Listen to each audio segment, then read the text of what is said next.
personified the words honor, courage, and commitment. They are the few. They are the proud. They are the United States Marines. Semper5, my brothers and sisters. Semper5. From the halls of Montezuma to the shores of Tripoli, we fight our country's battles in the air, on land and sea. First to fight for right and freedom, and to keep our honor clean. We are proud to claim the title of United States Marine.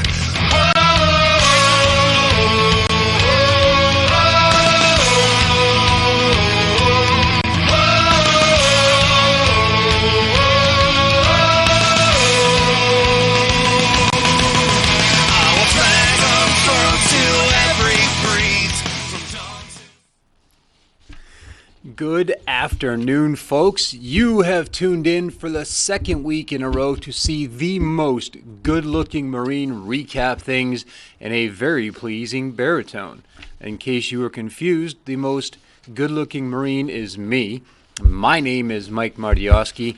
Welcome to Semper542. Today is the very last day of January. Holy cow, how did we make it this far? Couple of things. One, you're going to notice a few different changes behind me. Really cool. We got the Marine Corps League emblem, or decal, if you will. And on the box below me, you can see that there is a website. So if you would like to learn more about the Granite State Marines, specifically Detachment 542, all you got to do is look right here, and it's going to say it. GraniteStateMarines.com. Pretty simple. Now, let's get right into it. So, beginning of the story, beginning of all of these things, just like last time, I've got my handy stack of papers, and today I brought a Sharpie, because last time somebody told me they couldn't see what I wrote, so there'll be a thing, don't worry. So, folks, at the very beginning, before we get going, I'd like to tell you about Rafael Peralta. Rafael Peralta was born April 7th, 1979, and he died serving his country on November 15th, 2004, as a United States Marine during the Second Battle of Fallujah. For those of you who don't know the Second Battle of Fallujah, it occurred in Iraq, and it was very, very brutal. Anywho, in September 2008, his family was notified that he was awarded the Navy Cross, which is the second highest award a United States Marine can receive. In February 2012, Secretary of the Navy Ray Mabus announced that a new Arleigh Burke-class destroyer would be named the USS Rafael Peralta. This is highly controversial. I remember when it happened, it was highly controversial. I still think it's highly controversial.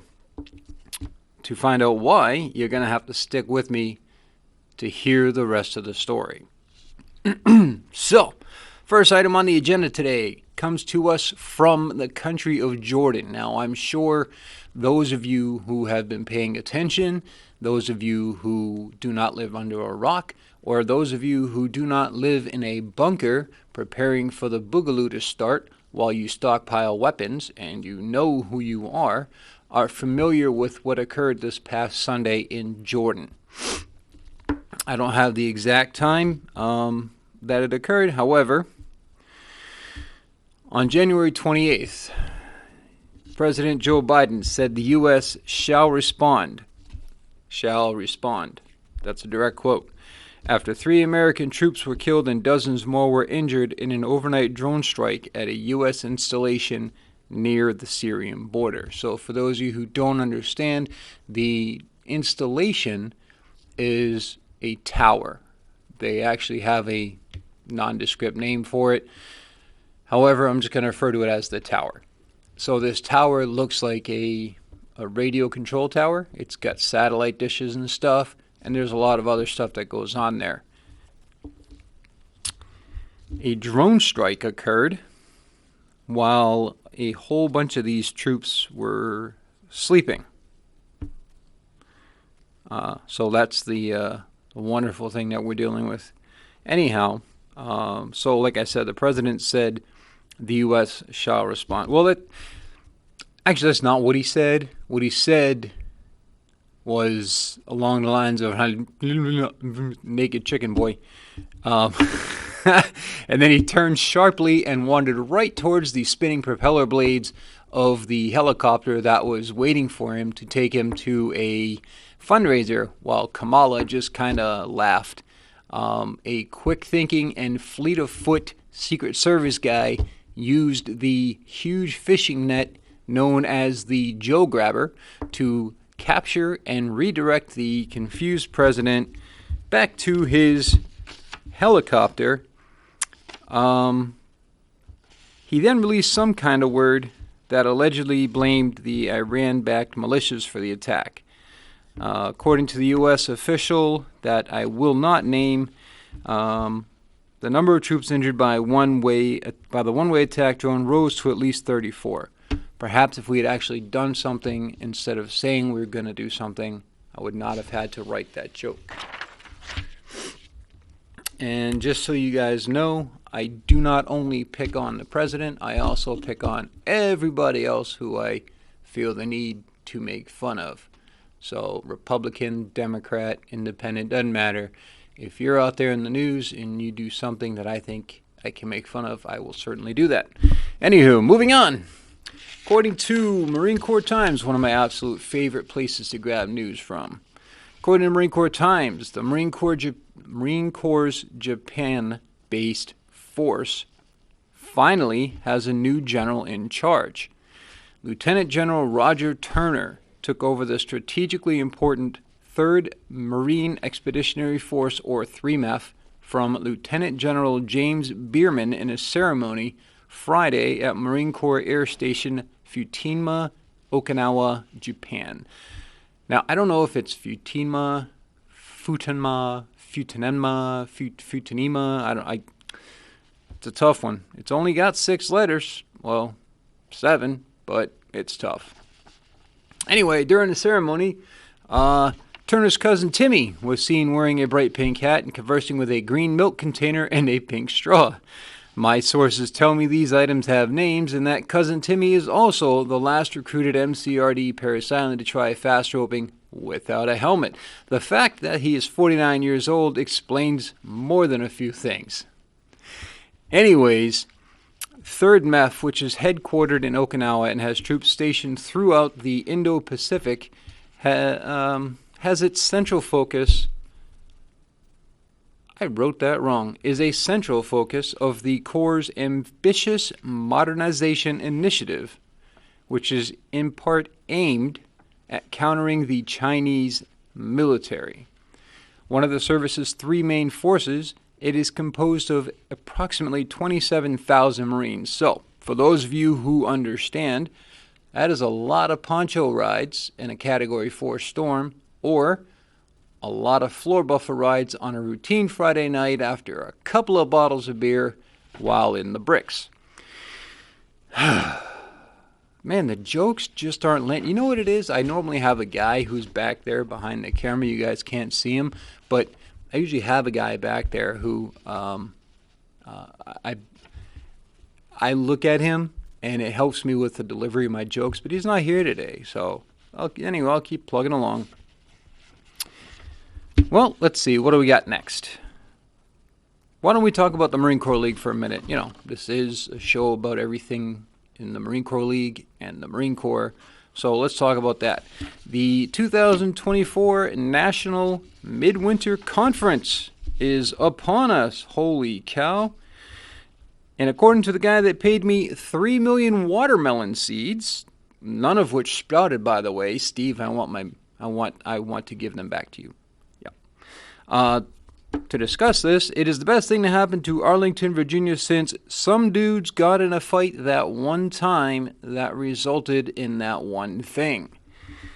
The agenda for the festivities includes... Now, okay, before I go any further, I got to tell you, this is right on the website. So if you guys think I'm writing a joke here, I am 100% not writing a joke. The festivities includes, quote, arrivals beginning on Wednesday. Some committee and board meetings on Thursday. Also, apparently the stores will open in the afternoon. A general session on Friday, a general session and evening banquet on Saturday. By the way, a black coat or coat and tie are preferred. Followed by departures on Sunday. That's pretty informative. However, what's really cool about this is there's a menu. Now, the menu is insanely informative. Like, to the point where they talk about the whole grain potato salad. There is literally more information on the website than about the food than there is about all of the things. If you guys don't believe me, go check it out. Seriously, go check it out. I really, really want to tell people what to expect, but based on what I saw on the website, I'm pretty sure nobody knows. I think they might just be making it up as they go. I don't know. So, yeah. How about that? What next? Let's see. Ooh. I know. How about this? In preparation for today's show, I went to the VA website to try to find some stuff. Sometimes they've got some really neat stuff up there. Sometimes not so much.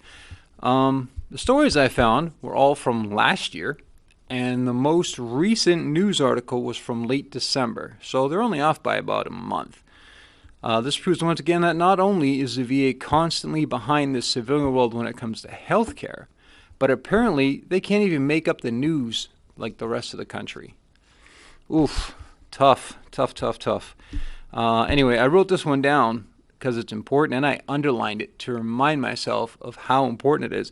The U.S. Navy is starting to enlist individuals who didn't graduate from high school or get a GED, marking the second time in about a year that the service has opened the door to lower-performing recruits as it struggles to meet enlistment goals. This is 100% not a lie. I found this on, pretty sure it was Marine Corps Times. The decision follows a move in December of 2022 to bring in a larger number of recruits who score very low on the Armed Services Qualification Test.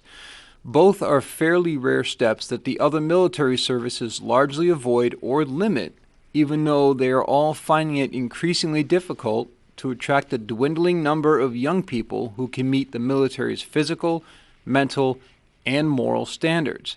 Under the new plan, Navy recruits without an education credential will be able to join as long as they score 50 or above on the qualification test. So, for those of you who don't understand, the qualification test is graded from 0 to 99. The last time the service took individuals without education credentials was in the year 2000. We get thousands of people into our recruiting stations every year and that want to join the Navy, but do not have an educational credential, and we just turn them away, said Vice Admiral Rick Cheeseman, the Navy's Chief of Personnel. So just so folks at home can follow along, I did a little bit more research. So last year, the Navy's enlistment goal was 37,700. The service brought in 31,834 sailors. So almost 6,000 shy. This year, the man made from curdled cow's milk. See, I make fun of everybody. It's not just the president. The man made from curdled cow's milk said he set the goal higher at 40,600. The total size of the Navy for 2024 is set at 337,800 sailors. That's how many they want. So right now, they're at, a lot less than that. Anyway,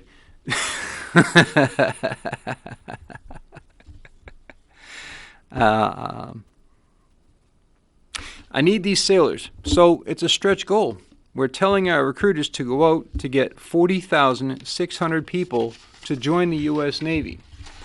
The best part of my ham sandwich then went on to say, we don't fully expect to get that many, but we're going for it. While the Marine Corps' other three sisters have largely balked at such changes, the Navy is the only service that enlists anyone considered a Category 4 recruit, meaning they scored 30 or less on the qualification test. Just goes to show that even though the other branches considered Marines to be a little bit less than intelligent, it really doesn't take a whole lot of brain power to drive those big boats so long as they're in open water. Since this show is about all things Marine Corps and Marine Corps League, with a healthy smattering of New Hampshire and veteran stuff thrown in, I decided to cover all the stuff that is happening in New Hampshire with the different Marine Corps League detachments. So down the road, with each show, one of the things that you're going to see things like spotlights on different detachments. You're going to see things that are fun activities that either my detachment, 542, or other detachments throughout the state have done. You're also going to see reportings from field activities, things that, like this, for example. I went on the websites and decided to look up all of the neat things that the detachments were involved in. Now, a lot of this stuff was a little bit difficult to track down because it had been passed, and some of the things aren't on the calendars yet because we're still very early in the year. But as I previously mentioned on last week's show, and as you can see in the opening clip, the Marine Corps League detachments that belong in the Department of New Hampshire are the Demers Detachment, number 1111, Dillon Detachment 734, Gormley Detachment 832, Lakes Region Detachment 506, Seacoast Detachment 394, Twin State Detachment 1010, and my detachment, Granite State Detachment 542. When I went on to the websites to look for events, they weren't all up to date yet, but if you go on and you look at them and you look really hard at their websites, you can see the things that they have been involved in. The cool thing is my detachment is hosting an awesome event this weekend.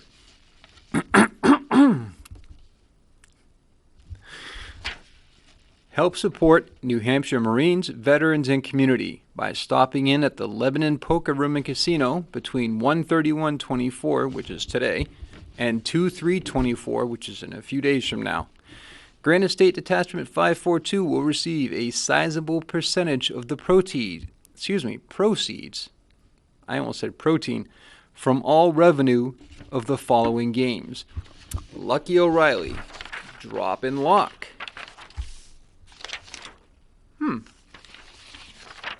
Oh, there we go. I had it on the wrong side.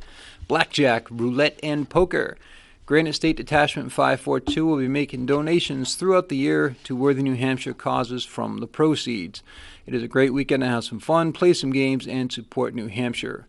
The fun starts today and runs through Sunday, 2/24, at 45 Hanover Street in Lebanon, New Hampshire. Make sure you bring your money. We accept cash in the form of pocket change, folding money, car payments, and your mortgage. See, that was a joke that I wrote. Anyway, seriously though, if you or someone you care about has a gambling problem, please call 1-800-GAMBLER, which is 426-2537, and maybe sit this one out. After all, we can't have you soaking all the fun out of the room. Up next, a Marine corporal put his water training to use to save a drowning teen in upstate New York last summer. Corporal Jacob Cogswell, 23 of Constantia, New York, was recently awarded the Navy and Marine Corps Commendation Medal for his actions.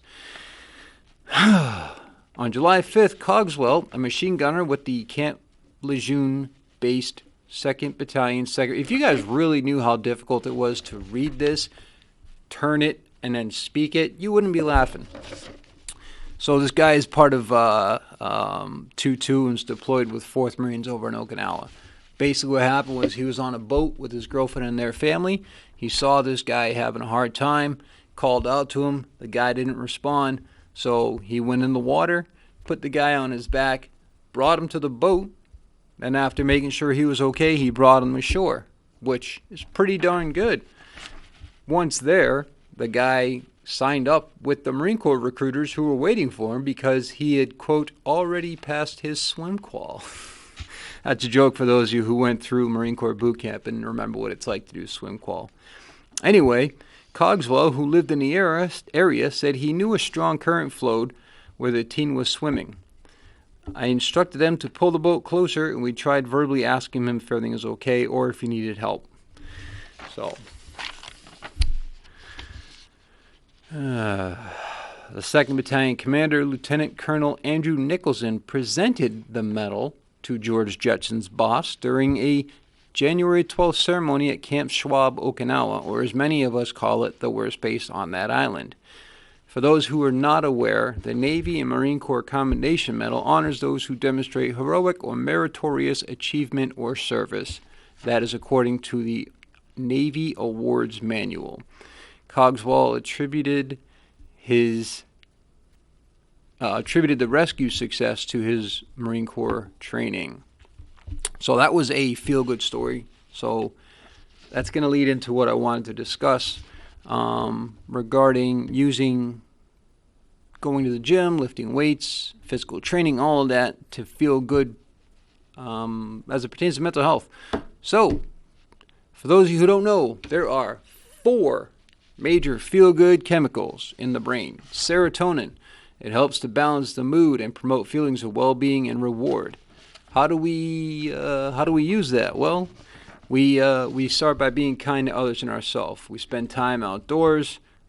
We get some exercise. Eat a well-balanced diet. Endorphins. These are your body's natural painkillers. They help you overcome stress or discomfort. So we do things like spending time outside, doing some exercise. If you've heard of runner's high, then that's endorphins. Meditating, laughing, things of that nature. Then there's dopamine, also called the feel-good hormone. It plays a role in feeling happiness, pleasure, and the reward center of the brain. How do we harness that? Be nice to yourself, be nice to others, get plenty of sleep, exercise, listen to music. Sometimes things like just hugging another person, eating the right kind of foods, enjoying a little bit of something that you feel like you've earned can release that chemical. And then there's oxytocin. Although it's not technically a happy hormone, its role in promoting social interaction may help you feel positive emotion. How do we harness this? Well, we show love and affection, spend time with loved ones, share a laugh, and listen to music. The reason I bring this one up is because at the Marine Corps League, this is what we do. We hang out with a whole bunch of like-minded individuals, and we have ourselves a grand old time. Now, some of you may be wondering why I chose to address those. That's because in the Marine Corps, we have 3 things that we like to do. We fight, we do physical training, and we drink. And we do all those things competitively. And we're always releasing these hormones as opposed to the regular person, which means we're better than you, and we know it. Ha! All right, so for those who stuck around, here is the rest of the story. On November 15th, 2004, the 25-year-old Sergeant Peralta deployed to Iraq as a sergeant and scout team leader assigned to Company A, 1st Battalion, 3rd Marine Regiment to clear houses in the Second Battle of Fallujah. Although Peralta was not assigned to enter the buildings, he did so. Peralta led his team through 3 house clearings before charging into the 4th house. After finding 2 rooms empty on the ground floor, he opened a 3rd door and was hit multiple times with AK-47 fire, leaving him severely wounded. Peralta fell to the floor, moving aside to enable the Marines behind him to return fire.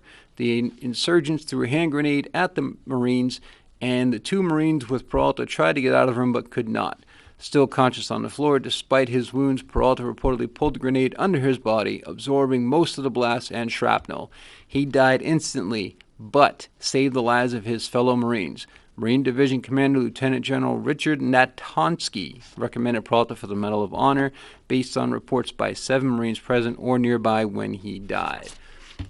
The reason that this is so controversial is because at the time, after it was announced that he was up for the Medal of Honor, it was forwarded to a man by the name of Gates. He was the Secretary of Defense. He rejected the Marine Corps' recommendation, saying that his panel, the folks who investigated, unanimously confirmed that Peralta's actions did not meet the Medal of Honor standard without any possibility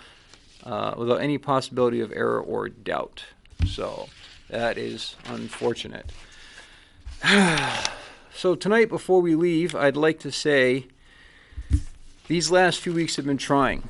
We have lost 5 good military members, soldiers and sailors, due to acts of aggression. Sergeant William Jerome Rivers, Specialist Kennedy Layden Sanders, Specialist Brianna Alexandria Moffett, all from 718 Engineer Company, based at Fort Moore, Georgia, along with Navy Special Warfare Operator First Class Christopher J. Chambers and Navy Special Operator Second Class Nathan Gage Ingram with West Coast-based SEAL units. Rest in peace, ladies and gentlemen.